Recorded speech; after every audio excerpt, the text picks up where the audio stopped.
Uma reportagem internacional reacendeu o debate sobre a legitimidade da atuação do nosso Supremo Tribunal Federal e a sua imagem fora do Brasil.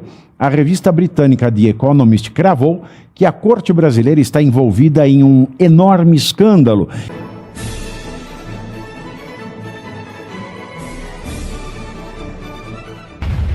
Uma reportagem internacional reacendeu o debate sobre a legitimidade da atuação do nosso Supremo Tribunal Federal e a sua imagem fora do Brasil. A revista britânica The Economist cravou que a Corte brasileira está envolvida em um enorme escândalo, expressão que rapidamente repercutiu no noticiário e intensificou discussões sobre transparência e a confiança institucional. Segundo a publicação, o caso se relaciona a investigações que expõem conexões entre o banqueiro Daniel Vorcaro, dono do ex-Banco Master, e figuras de alto escalão do poder público, incluindo magistrados do próprio Supremo. Um deles, aliás, reconhecido pelos corruptores da iniciativa privada como o Pica das Galáxias. Eu quero muito saber quem é o Pica das Galáxias. O material sugere que a proximidade entre o setor financeiro, políticos e integrantes do judiciário teria ampliado o escrutínio, e o escrutínio também, né? Sobre o escrutínio institucional sobre a Corte brasileira, colocando sua legitimidade jurídica sob questionamento. Entre os pontos mencionados aparecem suspeitas envolvendo relações empresariais e familiares ligadas a ministros, como investimentos do banqueiro em empreendimento relacionado à família do ministro Dias Toffoli e contratos firmados entre o Banco Master e o escritório de advocacia da nossa querida Vivi, né, a mulher do Mussolini da Moca. Também conhecido como Careca do STF. A revista argumenta que, embora os envolvidos neguem irregularidades e defendam a legalidade das relações, inexiste clareza suficiente para fazer frente a qualquer das críticas. A reportagem também ressalta que o episódio ocorre em um momento sensível para o STF, que já vinha sendo alvo de polarização política interna e de crescente atenção externa. Investigações financeiras, disputas políticas e decisões judiciais de grande impacto colocaram o tribunal no centro do debate sobre a estabilidade institucional brasileira e o equilíbrio entre poderes. No Brasil, a repercussão do texto estrangeiro foi tratada como sinal de desgaste reputacional internacional da Corte. O fato de uma publicação global levantar dúvidas sobre a atuação do Supremo amplia a pressão pública, pois afeta a percepção da sua legitimidade, elemento essencial para qualquer tribunal constitucional. O caso revela um ponto central do direito institucional contemporâneo. Tribunais constitucionais não dependem apenas da legalidade formal de suas decisões, mas também da confiança pública e da credibilidade internacional, quando suspeitas de conflito de interesses, ainda que não comprovadas, ganham projeção global, o impacto político pode ser tão relevante quanto jurídico. A controvérsia, portanto, ultrapassa pessoas ou processos específicos. O que está em jogo é a legitimidade da autoridade do STF e, portanto, a validez das suas decisões. E eu lembro aqui, o Caivano, do Gilmar, né, falando que o STF dava uma aula de democracia para o mundo, né, que eles deviam fazer benchmark aqui no Brasil. Sim, exatamente. Pavinato, vou lembrar o seguinte. Aí você me pergunta por que o STF deveria dar aula de democracia. Por que deveria dar aula? Pavi? Porque e aí que não é. Eu coloco Falta um certo sotaque de Portugal. Ele está dando aula em Portugal. É a corrupção. É a corrupção. Meu Deus do céu. Mas como já ficou, a gente não está no tempo, na doutrina, no direito internacional, pode ser, mas acaba não sendo. É por isso. Entendi. É muito bom. Parabéns. Excelente, maravilhoso. Deixa eu respirar aqui. Ó, vamos retomar a questão do The Economist. Acho que é o ponto fulcral de tudo isso. Não é somente uma revista internacional, não é somente a maior revista britânica. Ela é a voz da comunidade internacional. Esse veículo de imprensa pertence ainda, até hoje, há mais de um século, à família Rothschild, que é, se não a mais poderosa figura aí, dentre as três famílias mais poderosas do globo terrestre, e que definem muitos destinos em muitas situações de muitos países, a ponto de dizer, olha, nesse país é possível investir-se, nesse país não é possível investir-se. E entendo que essa determinação, porque eles não fazem matéria, eu disse isso hoje, eles não escrevem artigos, eles fazem determinações e mandam recados. Isso foi um recado para o Brasil, evidentemente, para o STF, da comunidade internacional, dizendo, chega, ou vocês consertam isso, ou algo vai precisar acontecer num futuro próximo. E aí, vamos lá, você salientou de forma muito pontual na questão da lei antifacção, lembrando que o STF está aí e pode fazer uma interpretação perigosa quanto à decisão de Bolsonaro. Mas nesse caso, com digamos, um turning point, né? Ou seja, uma inversão. A teoria, né? Que o estado latente de inconstitucionalidade das coisas. Né?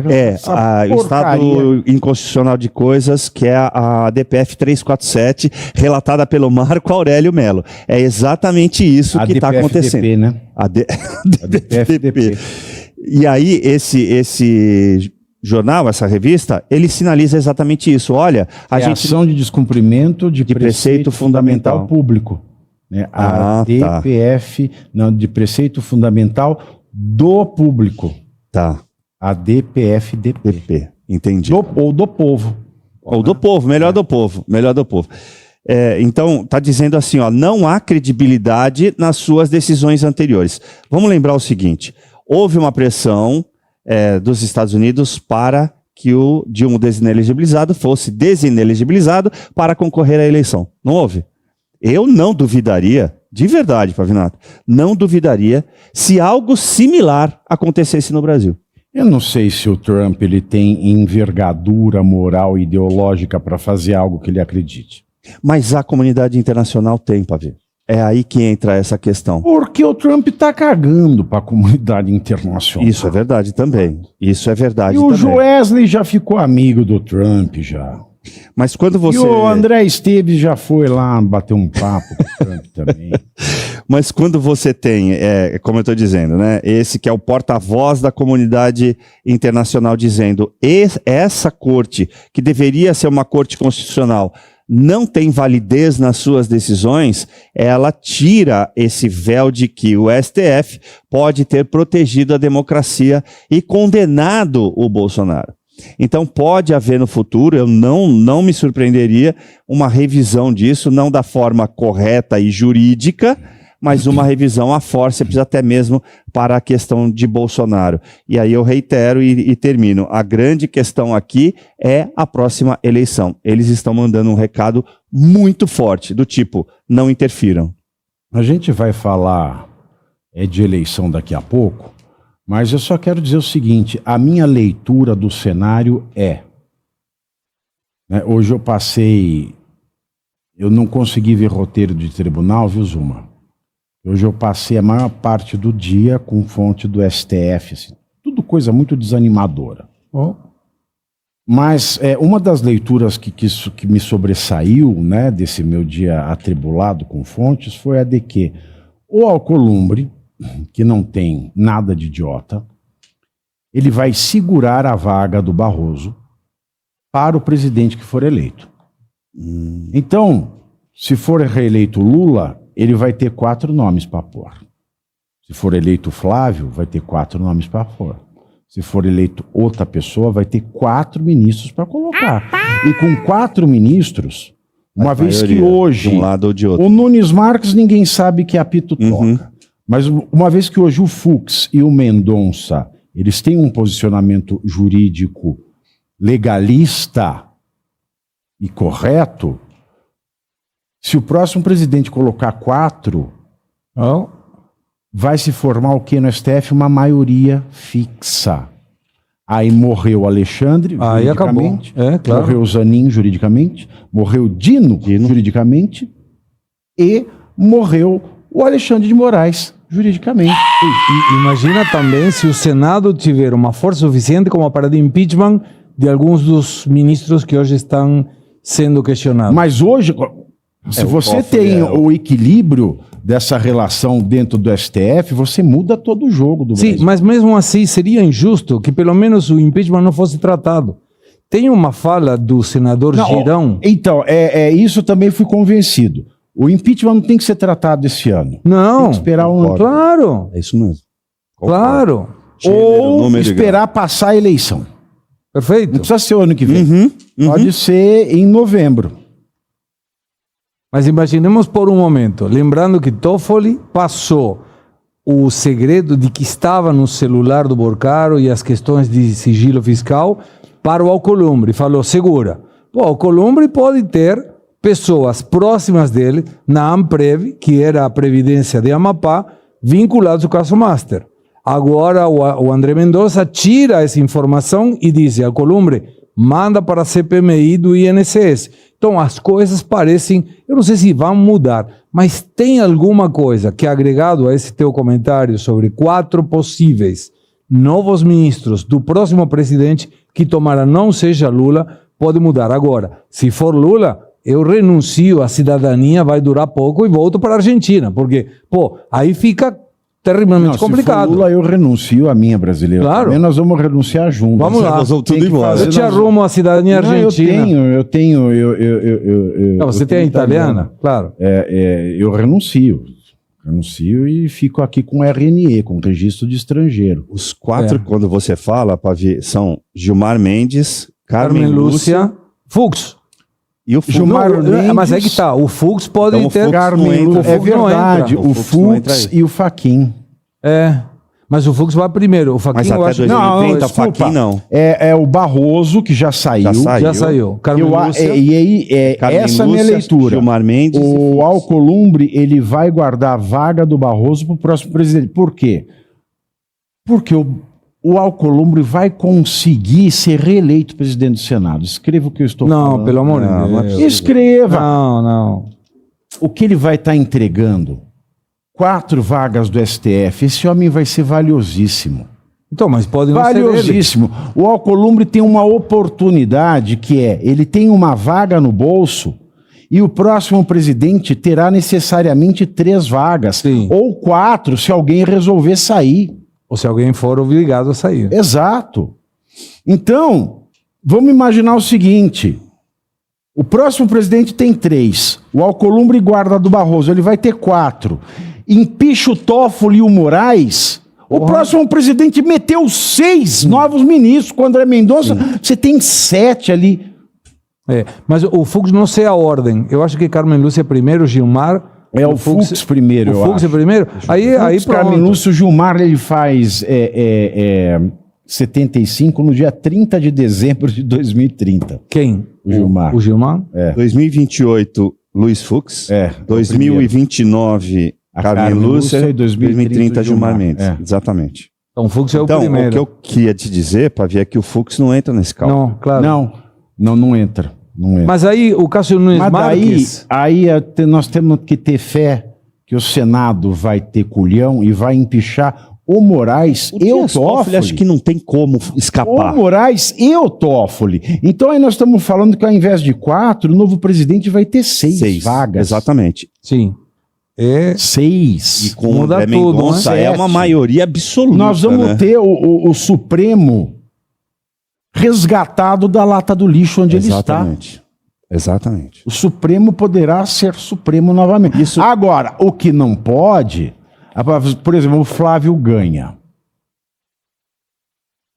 Ele fazer umas escolhas tortas aí. Tem que escolher Pavinato para Não, isso. não estou me promovendo a nada. Eu sei que não, a mas gente deve ser apoia, eu. a gente apoia. Não, não precisa ser. Eu tenho um nome muito bom para pôr. Por exemplo. Eu já sugeri, né, a muita gente o nome do professor Roger Leal Stiffelman, da Faculdade de Direito da USP, que é o discípulo direto do professor Manuel Gonçalves. E quantos anos tem hoje? O Roger deve estar com 50 anos, 50 Jovem. e poucos anos, mas é um jurista de primeira categoria. Então tem muito nome para pôr. Uhum.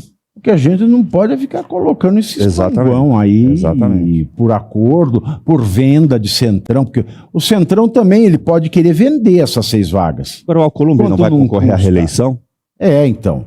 Por isso é bom barganhar. Olha, o Lula bateu mais um recorde, viu, Segré? Qual? Além da viva alma mais mentirosa do mundo, a arrecadação do governo Lula bateu recorde, não é recorde, é recorde histórico para o mês de janeiro, chegando a cerca de 325,7 bilhões de reais, um crescimento real de 3,1%.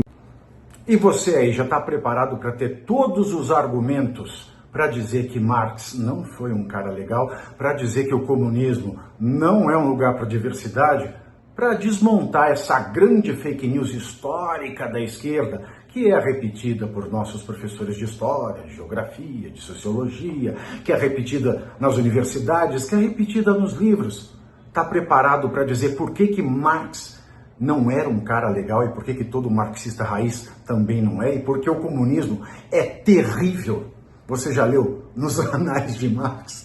Pois é, aqui nesse livro você vai encontrar tudo o que você precisa saber para responder aquele sabichão que diz que Marx é um cara legal, pois não é. Leia agora, nos Anais de Marx, a trolha do comunismo transviado para encaçapar idiotes. À venda em todas as livrarias do Brasil, pelo site ou nas lojas físicas. Não deixe de ler.